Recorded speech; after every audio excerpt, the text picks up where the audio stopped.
मेरे प्यारे बच्चे, मैं तुम्हारी पुकार सुनकर तुमसे मिलने आई हूँ। मेरे बच्चे, चिंतित ना हो, अब मैं सब ठीक कर दूंगी। यह जीवन परिश्रम का दूसरा नाम है।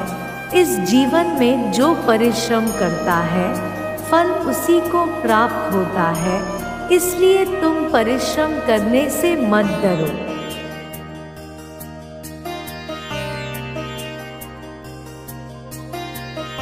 मेरे बच्चे, आज मैं तुम्हें कुछ उदाहरण देना चाहती हूँ। जैसे किसान अपने खेतों में छोटे छोटे बीज लगाता है और फिर उसको दिन रात सींचता है, उसका ध्यान रखता है, समय समय पर पानी देता है, छोटे से बीज को अपने बच्चे की तरह रखता है।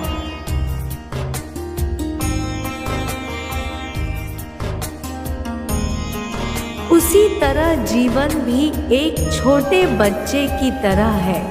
अगर तुम उसे संयम, प्यार और धैर्य से सींचेगे तो ही वह अच्छी तरीके से बढ़ेगा, फूलेगा और मनोवांछित फल देगा।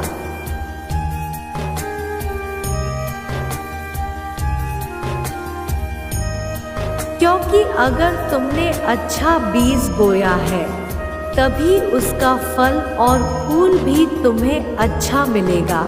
अगर तुम बबूल के बीज बोते हो और सोचते हो कि मुझे जीवन में आम के फल मिले या आम की तरह जीवन मिले, तो ऐसा होना नामुमकिन है।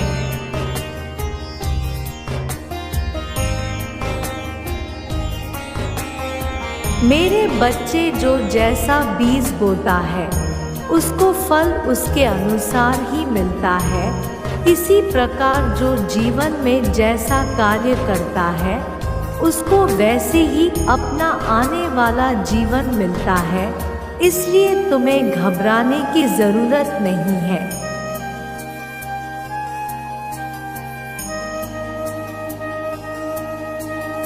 सभी जीवित प्राणियों में से मैंने मनुष्य को यह शक्ति दी है कि वह अपने साथ साथ बाकी जगत में सभी प्राणियों की मदद कर सके।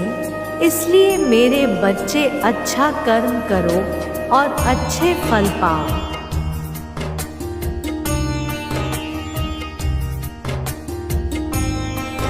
क्योंकि तुम्हारे आसपास का वातावरण तुम्हारे किए गए कार्य से ही प्रभावित होता है।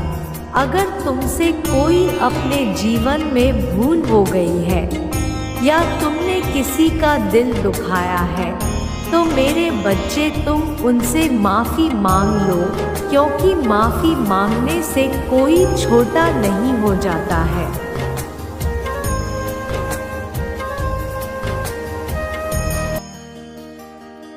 अगर तुम माफ़ी मांग लेते हो तो तुम्हारे दिल में भी और तुम्हारे आत्मा में भी शांति रहती है। तुम्हारा मन विचलित नहीं होता है।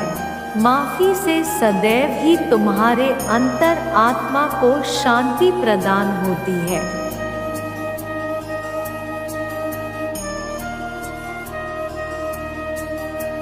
मेरे बच्चों, अपने मन में, अपने जीवन में थोड़ा बहुत परिवर्तन लाना ज़रूरी है। अगर तुम अपने मन में सभी पुरानी यादों को संजो कर रखोगे तो तुम कभी आगे नहीं बढ़ पाएंगे।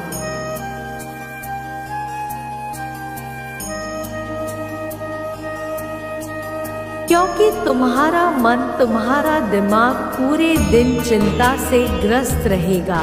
इसलिए सभी चिंताएं छोड़कर, सभी पुरानी बातें छोड़कर आगे बढ़ो और अपना जीवन खुशियों से भर लो।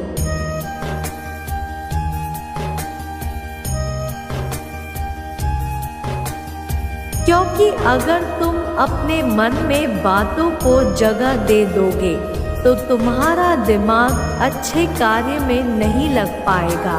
तुम चिंता से ग्रस्त रहोगे और साथ ही बहुत सारी बीमारियां भी घेर लेगी। इससे तुम्हारा शरीर धीरे धीरे कमज़ोर होता जाएगा और तुम शिथिल होते जाएंगे।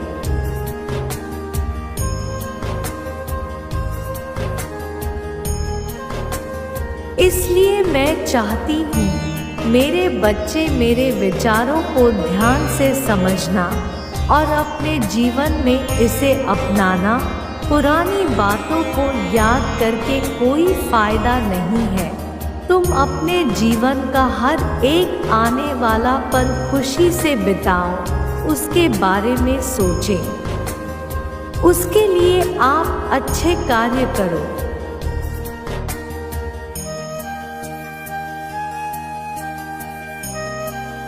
जिससे कि तुम्हारा आज का जीवन और आने वाला कल दोनों सुरक्षित रहे।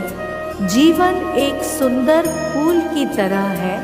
अगर तुम उसमें रोज अच्छी अच्छी बातें धीरे धीरे थोड़ा थोड़ा करके डालेंगे तो वह एक सुंदर फूल बनकर खिल जाएगा।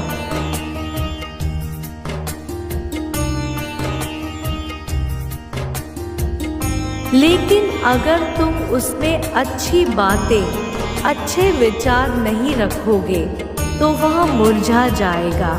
इसलिए तुम अपने जीवन में उत्तम विचार और मीठी वाणी को सदा बनाए रखो ताकि तुम्हारा शरीर भी स्वस्थ रहे, तुम्हारा मन भी स्वस्थ रहे।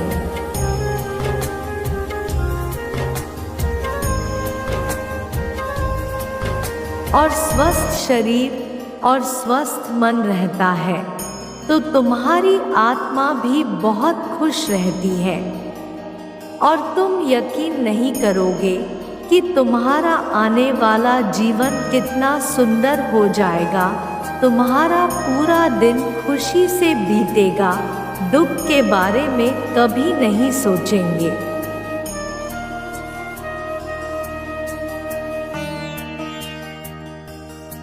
मेरे बच्चे याद रखना, तुम्हारा मन बहुत चंचल होता है।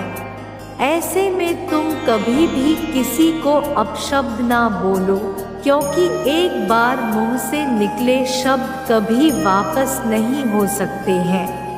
क्योंकि तुम जैसे शब्द बोलते हो, तुम भी वैसे ही शब्द सुनने की क्षमता भी रखनी होगी।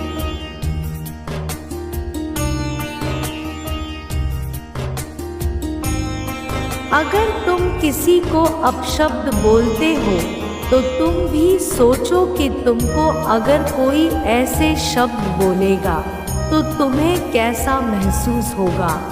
और यह बात याद रखना, अगर तुम किसी की मुसीबत में उसकी मदद करते हो तो उसका करोड़ों गुना फल तुम्हें मिलेगा।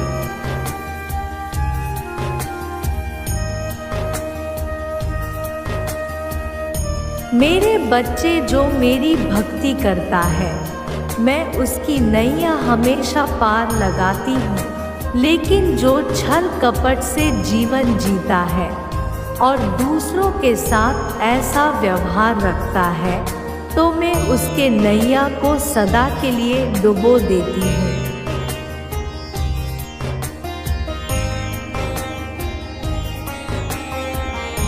इसलिए मेरे बच्चों, कभी भी किसी के साथ छल कपट मत करो, क्योंकि यह मनुष्य जीवन एक बार मिला है और इस जीवन का सदुपयोग करना तुम्हारा कर्तव्य है।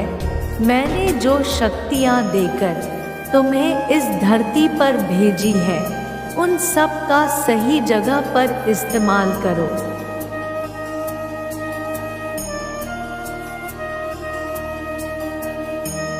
मेरे बच्चे, तुम्हारी माँ तुमसे आज्ञा लेना चाहती हूँ और यही कहना चाहती हूँ कि मेरा आशीर्वाद सदा तुम्हारे साथ है और तुम्हारा यह जीवन मंगलमय रहे और आने वाले जीवन में सदा खुशियाँ बनी रहे।